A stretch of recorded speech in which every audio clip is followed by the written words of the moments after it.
उलमा अहले सुन्नत व मुअज़्ज़ज़ सामिन इकराम, अस्सलामु अलैकुम व रहमतुल्लाह।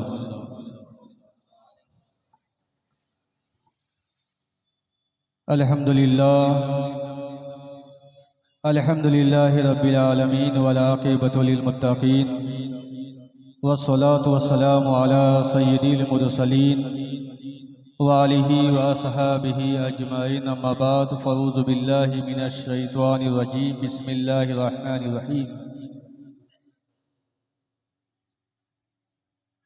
फ़ला व रब्बिका ला युमिनूना हत्ता युहक्किमूका फ़ीमा शजरा बैनहुम। सदक़ल्लाहु मौलाना अज़ीम व सदक़ रसूलुहुन नबियुल अमीनुल मतीनुल करीम व नहनु अला ज़ालिका लमिनश शाहिदीन व शाकिरीन वल्हम्दुलिल्लाहि रब्बिल आलमीन। बादाई तौहीद के मतवालों, शमे रिसालत के परवानों, औलिया उम्मत के जानिसारों, गौसो ख्वाजा के दीवानों, आइए हम तमामी हज़रात मिलकर सारी कायनात की मरकज़ अक़ीदत मुस्तफ़ा जान रहमा शमे बज़्म हिदायत, नौशाए बज़्म जन्नत, कासिम नेमत, मालिक जन्नत, दोनों आलम के मालिक व मुख्तार, नबियों के ताजदार, उम्मतों के गमखार, नाइब परवरदिगार जनाब अहमदी मुजतबा मुहम्मदी मुस्तफ़ा रबी सल्लल्लाहु तआला अलैहि वसल्लम की दरबार गौहरबार में झूम झूम का दुरूद शरीफ का नजराना अक़ीदत पेश करें। अल्लाहुम्मा सल्ली अला सय्यिदिना हबीबना मौलाना मुहम्मद व अला आलिहि व अस्हाबिहि व बारिक वसल्लिम, सल्लु अलैहि सलातों व सलामन अलैका या रसूलल्लाह।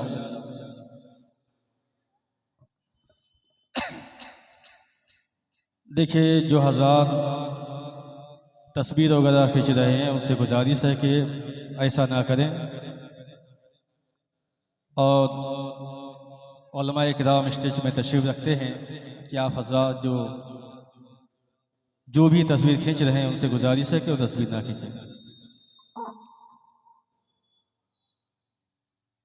मुअज़्ज़ज़ सामिन किराम, कि हमारे बाहर से आने वाले मेहमान जिनका आपने इश्तिहार में नाम देखा था वो पहुंच चुके हैं, तशरीफ़ भी ला चुके हैं, और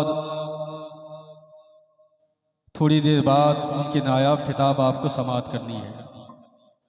और मैं तो इसी इलाके का हूँ, आप मुझसे सुनते रहते हैं, और 100 में 70 लोग मुझसे नाराज़ भी रहते हैं, समझ रहे हैं, यानी हक बोलने की बुनियाद पर जो है नाराज़ रहते हैं, तो मुझे उसकी परवाह नहीं है अच्छा कितने लोग मुझसे नाराज़ हैं। अगर 100 में 100 भी नाराज़ हो जाएं तो भी कोई परवाह नहीं है, इसलिए कि मेरा मकसद जो है आपको राज़ी करना नहीं है, अल्लाह और उसके रसूल को राज़ी करना मकसद है। सुभान अल्लाह, बहुत खूब। तो बहरहाल मैं चंद बातें बयान करूंगा जो ज़रूरी है बयान करना, कि देखिए, मैं कुर्ब जवाद में ये अल्लाह रब्बुल इज़्ज़त का शुक्र है कि लोग किसी शरई मामले में बुलाते हैं तो मैं मीटिंग वगैरह में हाजिर होता रहता हूँ। तो वहाँ जाकर मैंने यानी आवाम से जो बात मैं सुनता हूँ वो बहुत ज़्यादा अफसोसनाक बात है, और बहुत ही शर्म और हया की भी बात है। कि आप देखें, मैं आपको सबसे पहले बताऊं, एक है शरीयत और एक है समाज। मैं उलमाए किराम से भी गुजारिश करूंगा कि यहाँ और यहाँ के कुर्ब जवाद, बल्कि इस दौर में अगर देखा जाए तो दुनिया के बहुत सारे इलाकों में और बहुत सारे शहरों में ये मामला जो है बहुत ज़्यादा है कि लोग बोलते हैं कि समाज ये अलग है और शरीयत अलग है, यानी समाज के ताल्लुक़ से उनका ख्याल यह है कि शादी ब्याह जनाजा और रिश्तेदारी, एक दूसरे से ताल्लुकात, मोहब्बत, ये सब क्या है, समाज है। तो इसमें हमें शरीयत को देखने की कोई ज़रूरत नहीं है। और शरीयत क्या है, नमाज रोज़ा और हज और ज़कात, ये क्या है, शरीयत है। यानी नमाज पढ़ेंगे तो हम शरीयत को देखेंगे, रोज़ा रखेंगे तो शरीयत को देखेंगे, लेकिन अगर हम एक दूसरे से मोहब्बत रखें और रिश्तेदारी करें, शादी ब्याह जनाजा निकाह ये सब क्या है, इसे कहते हैं समाज। तो मुसलमानों ये क्या है, जहालत है। सबसे पहले मैं बताऊं, यानी जहालत है। और इस दौर में उलमा की कमी नहीं है और मसाइल जो है उलमा आम करते रहते हैं। उसके बावजूद किसी की उम्र 70 साल हो चुकी है और किसी की उम्र 60 साल हो चुकी है और अभी तक ये मालूम नहीं है कि समाज का तस्वुर जो है शरीयत के बगैर नहीं कर सकते हम। मैं आपको बताऊं कि हमारा जो इस्लामी समाज है,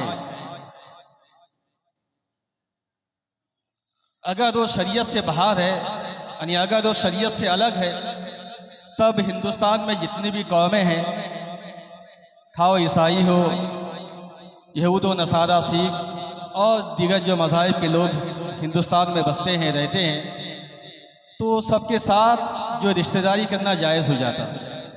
उनके साथ ताल्लुकात, मेल जोल, मोहब्बत, ये तमाम चीज़ें करना क्या है, जायज़ होता।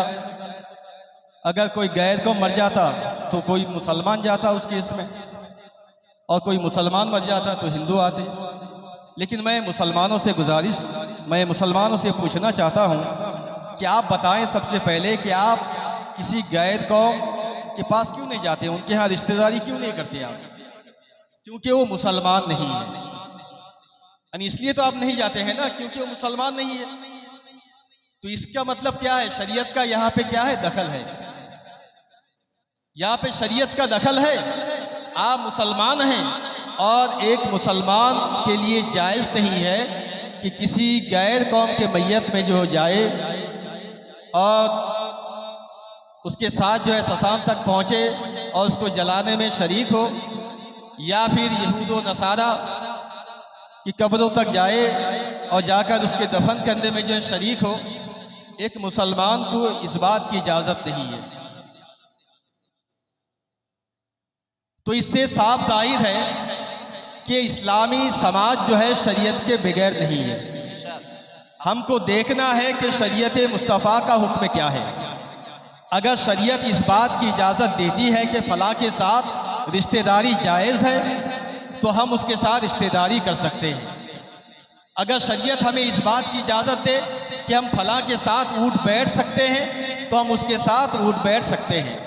वरना आम लोग ये बता दें कि यहाँ पे शरीयत अलग है और समाज अलग है, यानी समाज को लेकर अगर हम चलेंगे तो शरीयत को देखने की कोई ज़रूरत नहीं है और शरीयत की रियायत की कोई ज़रूरत नहीं है, तो मुसलमानों की क्या है, जहालत है। और तमाम मुसलमानों को इससे जो है क्या है, बचना चाहिए। और यही मुसलमानों मैं आपको बताऊं, और इस किस्म के ख्यालात किसके होते हैं मालूम है? उन्हें हम इस दौर में कहते हैं कि सुले कुल्ली। उसे हम कहते हैं सुले कुल्ली शरीयत की जुबान में, यानी सबको अच्छा समझने वाला।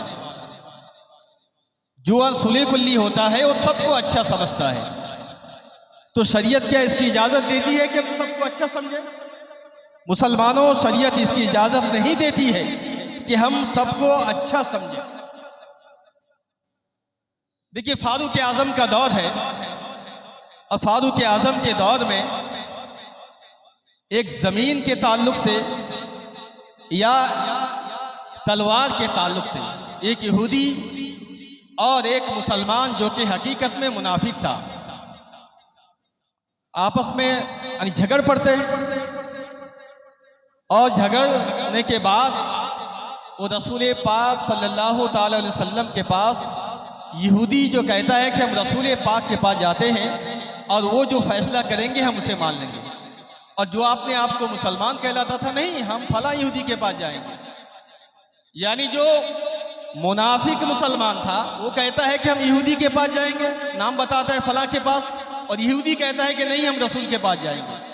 इसलिए कि दुनिया में रसूल से ज्यादा सही फैसला कोई नहीं कर सकता। एक यहूदी को भी उस दौर में यकीन था, बेशक।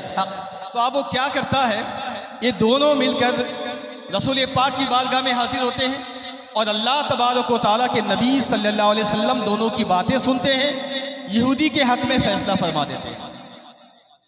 अब वो यहूदी रसूल पाक की बारगाह से आता है और आने के बाद उस मुसलमान मुनाफिक से कहता है कि देखो ये रसूल पाक ने जो फैसला किया है फैसला सही नहीं है। यानी वो मुसलमान मुनाफिक यहूदी से कहता है कि रसूल पाक ने जो फैसला किया है वो फैसला सही नहीं है, बल्कि हम फारूक आज़म के पास जाएंगे और फारूक आज़म जो फैसला कर देंगे हम उसी को मान लेंगे। तो आप दोनों मशवरा करके यानी फारूक आज़म के पास पहुंचते हैं। जब फारूक आज़म के पास पहुंचते हैं तो यहूदी बताता है क्या फारूक आज़म, हम अभी रसूल पाक की बारगाह में जो गए थे, सरकार दो आलम ने मेरे हक में फैसला फरमाया है और इसने ईसानी मुसलमान ने उस बात को माना नहीं है। तब फारूक आज़म कहते हैं कि अच्छा, क्या ऐसा किया है उसने? क्या उसने रसूल पाक के फैसले को नहीं माना है? अच्छा ठीक है, तो हम अभी उसका फैसला कर देते हैं। अब फारूक आज़म अपने यानी हुजरे के अंदर दाखिल होते हैं, तलवार निकालते हैं और बाहर आते हैं और उस मुसलमान कहलाने वाले मुनाफिक की जो है गर्दन को उड़ा देते हैं। मुसलमानों गौर कीजिएगा, अब गर्दन को उड़ाना था कि बात बिल्कुल फैल जाती है और लोग जो है रसूल आज़म की बारगाह में जाकर ये अर्ज करते हैं कि या रसूल अल्लाह, फारूक आज़म ने एक मुसलमान को जो है कत्ल कर दिया है और जो कि नमाजी था और आपके पीछे, जिसका मैं मफहूम बयान कर रहा हूँ, वो नमाजी भी था, आपके पीछे नमाज पढ़ा करता था, लेकिन या रसूल अल्लाह, फारूक आज़म ने उसको कत्ल कर दिया है और हम उसका किसास चाहते हैं। जो और मुनाफिकीन थे वो लोग कहते हैं कि हम इसका किसास चाहते हैं। ऐ मुसलमानों, अब अल्लाह तबारक व तआला के नबी सल्लल्लाहु अलैहि वसल्लम इरशाद फरमाते हैं, जाओ फारूक आज़म को मेरे पास लेकर आओ। सहाबा जाते हैं, फारूक आज़म मेरे मुस्तफ़ा की बारगाह में हाजिर होते हैं और मेरी आका सल्लल्लाहु अलैहि वसल्लम फारूक आज़म से इरशाद फरमाते हैं, ऐ फारूक आज़म, क्या तुमने एक मुसलमान को कत्ल किया है? क्या तुमने एक नमाजी को कत्ल किया है? तो उस वक्त फारूक आज़म अर्ज करते हैं, या रसूल अल्लाह, मैंने फला बंदे को कत्ल जरूर किया है, लेकिन या हबीब अल्लाह, वो मुसलमान नहीं था। मैंने नमाजी को कत्ल किया है लेकिन वो मुसलमान नहीं था। मैंने रोजेदार को जरूर कत्ल किया है लेकिन वो मुसलमान नहीं था।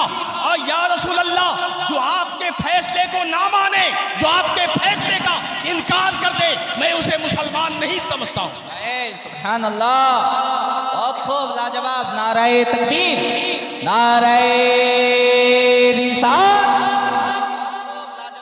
प्यारे मुसलमानों, अल्लाह तबारक व तआला के नबी सल्लल्लाहु अलैहि वसल्लम की बारगाह में जब हज़रत फारूक आज़म ये अर्ज करते हैं, तब अल्लाह तबारक व तआला कुरान मुक़द्दस की आयत को लेकर रसूल आज़म की बारगाह में जिब्रील अमी को भेजता है। ऐ जिब्रील, जाओ इस आयत करीमा को मेरे प्यारे महबूब की बारगाह में। सुभान अल्लाह। वो आयत करीमा क्या है? फला व रब्बी का ला युमिनूना हत्ता युहक्किमूका।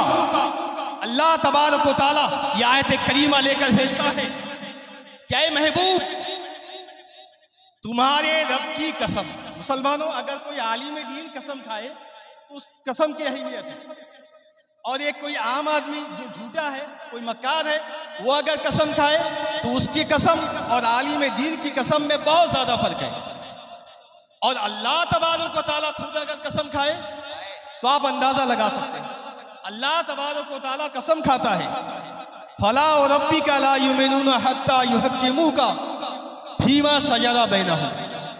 अल्लाह तबारक व तआला इरशाद फरमाता है, ए महबूब, तुम्हारे रब की कसम, यानी अल्लाह तबारक व तआला खुद अपनी कसम खाता है और अपनी कसम खाकर फरमाता है, ए महबूब, तुम्हारे रब की कसम, तुम में से कोई यानी उनमें से कोई उस वक्त तक मोमिन नहीं हो सकता, उनमें से कोई उस वक्त तक मोमिन नहीं हो सकता जब तक कि अपने आपसी झगड़े में रसूल को हाकिम तस्लीम ना कर ले। बहुत खूब, लाजवाब। रसूल पाक को हाकिम तस्लीम ना कर ले। जिंदाबाद। मालूम क्या हुआ मुसलमानों? आज एक मुसलमान के साथ दूसरे मुसलमान का झगड़ा होता है, लड़ाई होती है, मारपीट होती है, गालू गलौज होता है। ऐ प्यारे मुसलमानों, आप लोग कहते हैं ये समाज है, हम समाज के मुताबिक फैसला करेंगे। अरे इस्लामी समाज वो शरीयत से बिगड़ नहीं है। और इस आपसी जो झगड़ा होता है, अल्लाह तबारक व तआला इरशाद फरमाता है, ऐ महबूब, जब तक अपने आपसी झगड़े में मुसलमान आपको हाकिम तस्लीम ना कर ले, उस वक्त तक वो मोमिन नहीं होते।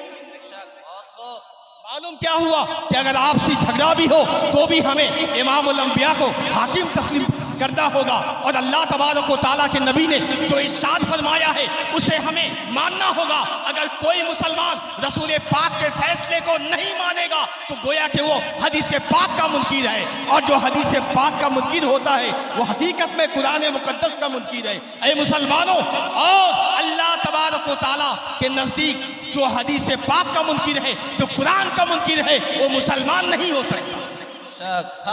वो क्या है? मुसलमान नहीं हो सकता। अब मैं आपको बताऊं, ऐ प्यारे मुसलमानों, एक मुनाफिक, इस दौर में मुनाफिकीन की बहुत ज्यादा तादाद है। लोग बहुत सारे लोग यानी कहते हैं मुनाफिक तो रसूल पाक के दौर में थे, मुनाफिक तो रसूल पाक के दौर में थे। इस दौर में तो ऐसा नहीं है। मैं कहूंगा कि मुसलमानों, इस दौर में मुनाफिकीन मौजूद है। ये बात और है कि आपको मालूम नहीं है। आइए मैं आपको बताता हूँ इस दौर में मुनाफिकीन कौन है। इस दौर में मुनाफिकीन, ये जो वहाबिया है, ये मुनाफिक है जो अपने आप को मुसलमान तो कहते हैं लेकिन साथ ही साथ नबी पाक की शान में गुस्ताखी भी करते हैं। रसूल पाक के ताल्लुक से कहते हैं कि नबी पाक हम जैसा बशर है। रसूल पाक को पीछे की खबर नहीं है, रसूल पाक को गैब का इल्म नहीं है। जिसका नाम अली या मोहम्मद है वो किसी चीज का मालिक व मुख्तार नहीं है। ऐ प्यारे मुसलमानों, आओ, ये लोग मुनाफिक हैं, ये लोग मुर्तद हैं, मुनाफिक हैं, और इसका हुक्म बहुत सख्त है। आप जानते हैं ये मुर्तद मुनाफिक जो है, काफिरों के जितने भी अक़साम हैं सब में सबसे बदतरीन यही मुर्तद मुनाफिक है। यही मुर्तद मुनाफिक है। तो ये लोग मुनाफिक हैं जो नमाज पढ़ते हैं, रोजा रखते हैं, हज करते हैं, ज़कात देते हैं, मुसलमान समझते हैं अरे ये तो नमाजी है, ये रोजा रखने वाला है, ये हज करने वाला है, ये ज़कात देने वाला है, ये मुसलमान कैसे नहीं हो सकता। ऐ मुसलमानों, एक आदमी पूरी जिंदगी भर अल्लाह तबारक व तआला की इबादत करे और जिंदगी भर रोजा रखे तो भी वो मुसलमान नहीं हो सकता अगर वो अल्लाह तबारक व तआला के रसूल को ना मानता हो। इसलिए कि ये हम सुन्नियों का अकीदा है और यही अल्लाह तबारक व तआला उसके रसूल ने हमको सबक दिया है कि हमारे नबी सल्लल्लाहु अलैहि वसल्लम की जात ऐसी जात है जो बेमिसाल है।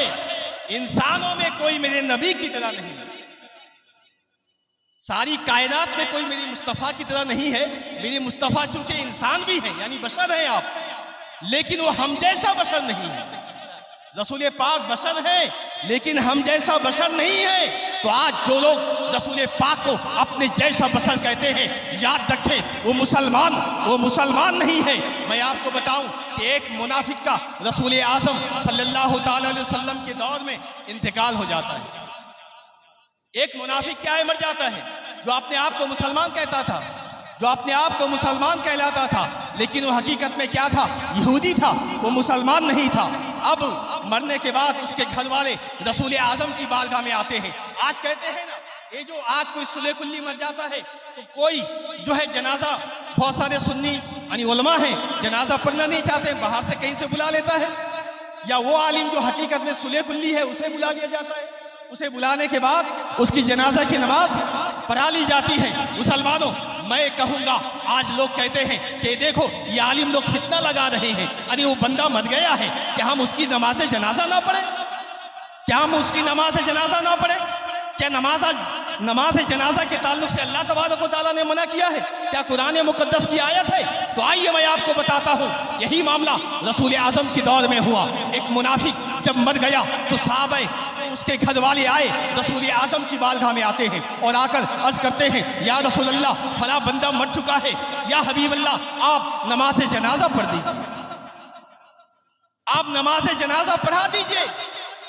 तब रसूल पाक सल्लल्लाहु अलैहि वसल्लम की बारगाह में उस वक्त फारूक आज़म मौजूद थे और फारूक आज़म अर्ज करते हैं, या रसूल अल्लाह मैं उस फला बंदे को जानता हूँ, वो अल्लाह उसके रसूल का दुश्मन है, वो अल्लाह उसके रसूल का दुश्मन है, या रसूल अल्लाह वो आपका दुश्मन है, लिहाजा वो जो है मुसलमान नहीं है, उसकी नमाज जनाजा हम पढ़ नहीं सकते, हम पढ़ा नहीं सकते। अल्लाह तबारक व तआला उस वक्त भी आयत करीमा लेकर जिब्रील अमी को भेजता है, ऐ जिब्रील जाओ मेरे प्यारे महबूब की बारगाह में आयत करीमा पेश कर।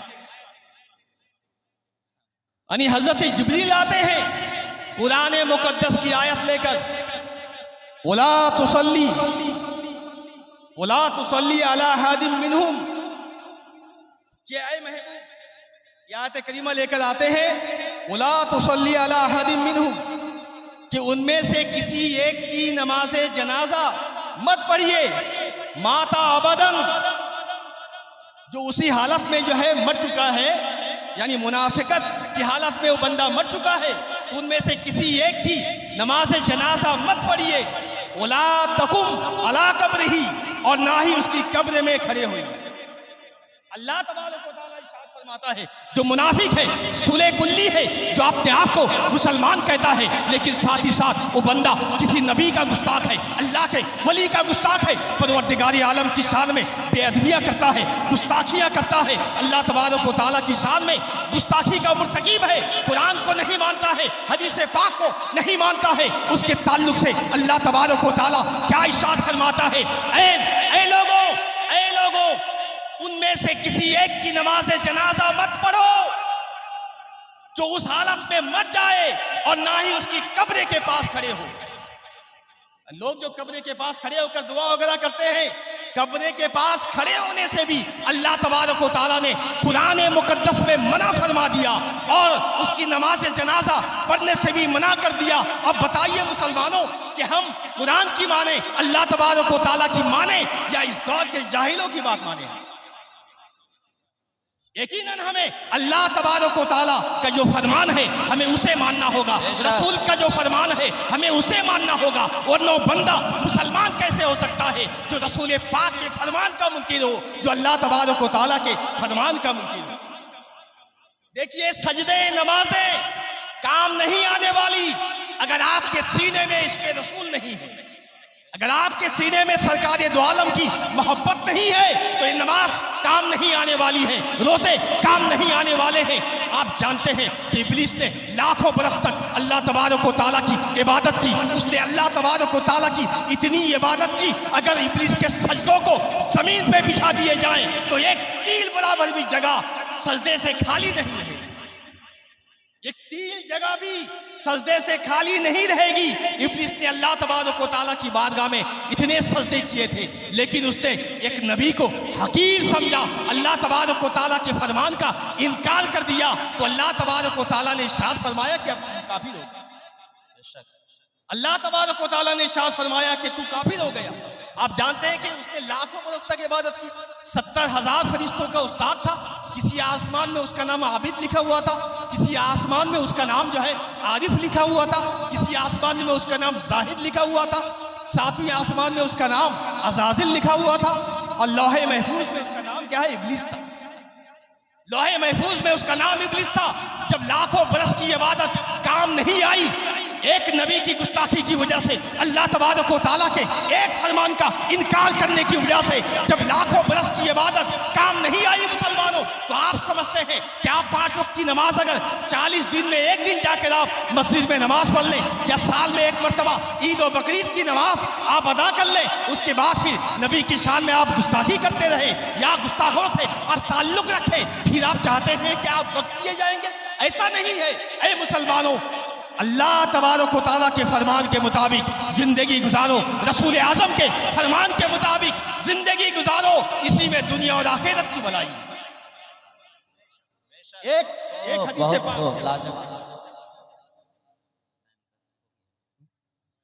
और एक हदीस पाक आप सुने। ये जो बदमज़हब है ना, आज बदमज़हबों से, बदमज़हब कौन है? ये जो आप जिसे सुले कुल्ली कहते हैं, उलमा आपको बयान करते हैं कि सुले कुल्ली, ये सुले कुल्ली लोग क्या है? बदमज़हब है।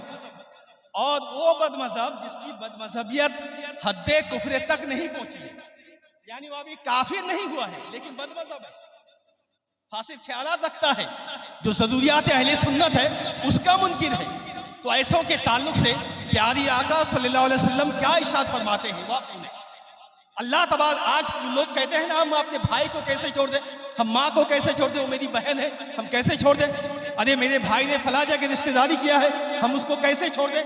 तो आइए मैं उसके ताल्लुक से एक हदीस पाक आपको बयान करूं, जो इमामुल अंबिया सल्लल्लाहु अलैहि वसल्लम ने इरशाद फरमाया है। अल्लाह तबारक व तआला के हबीब इरशाद फरमाते हैं, बदमज़हबों में से अगर कोई बीमार हो या मर जाए या उससे मुलाकात हो तो हम कैसा सलूक करें, उसके ताल्लुक से प्यारी आका इरशाद फरमाते हैं, इन मरीदू फला तऊदुहुम, अगर ये लोग मर जाएं, अगर ये बीमार हो जाएं तो उसकी इयादत मत करो। इन मातू फला तशहदुहुम, अगर ये लोग मर जाएं तो उसकी नमाज जनाजा मत पढ़ो। इन लकीतुमुहुम फला तुसल्लिमु अलैहिम, अगर उनसे मुलाकात हो जाए तो सलाम मत करो। उला तुजालिसुहुम, उनके साथ ना बैठो। उला तुशारिबुहुम, उनके साथ ना पियो। उला तुआकिलुहुम, उनके साथ ना खाओ, उनके साथ शादी ब्याह मत करो। उला तुसल्लु अलैहिम, उनकी नमाज जनाजा मत पढ़ो।